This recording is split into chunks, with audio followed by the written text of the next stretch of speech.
Hi, I'm Tom Lydon with ETF Trends here in Hollywood, Florida at the Inside ETF conference.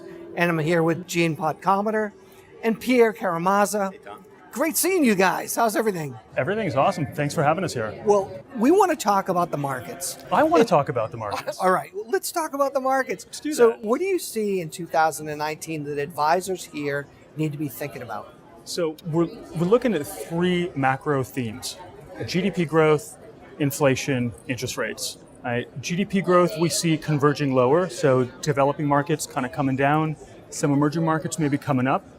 Inflation relatively modest, let's say benign. Interest rates, we'll see. Market isn't really pricing in a lot of rate hikes. I think that may be a mistake. Okay, so what I'm hearing from Gene is kind of flat here U.S., but opportunities overseas.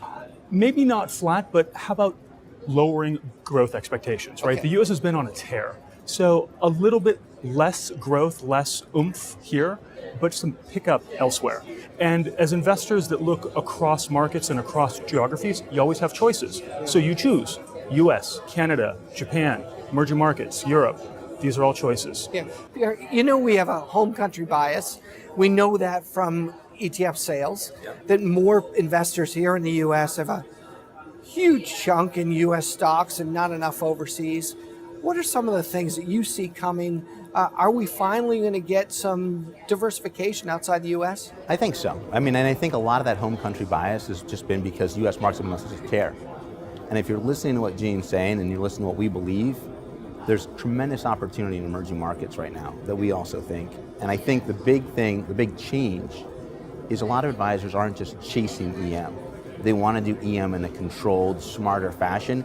They want to do it in a risk-adjusted fashion. We think there's an opportunity set for that. Okay, so first of all, is there better value in emerging markets right now? Let's make the case for that. So there's definitely a better setup now than there was last year. And that's primarily because of what's happened here rather than over there. Again, choices. You got to make trade-offs, right? So with the U.S., our currency position has changed. Our interest rate position through the Fed and what Powell did in December has changed. Valuations have changed. So relative U.S. versus emerging actually looks pretty interesting right now, more interesting than it did last year for sure. Excellent.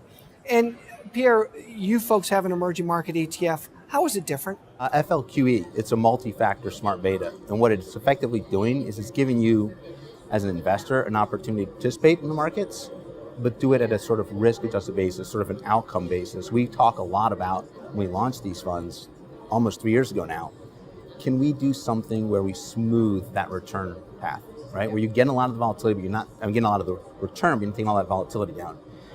And the hard thing for us was we launched it in the top of this momentum market, right? This huge run for growth.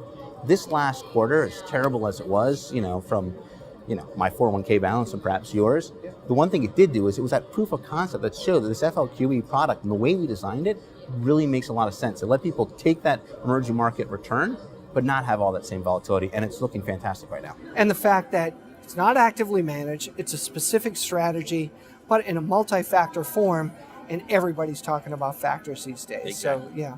So I got to say, I was talking about factors before factors were cool. So I started talking about them in 2010, got interested in them in like 2008 or so.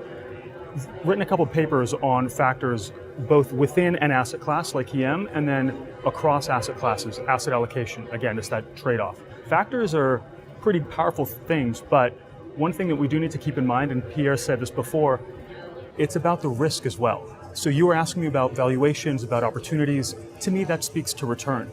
I want to talk about risk as well, right? Risk-adjusted return. EMs have a lot of volatility. Investors should probably be aware of that. But it's that risk-adjusted return vis-a-vis other parts of the market that's going to be important. Great points. Excellent. Pierre, Gene, great seeing you guys. Thank you. Thank you.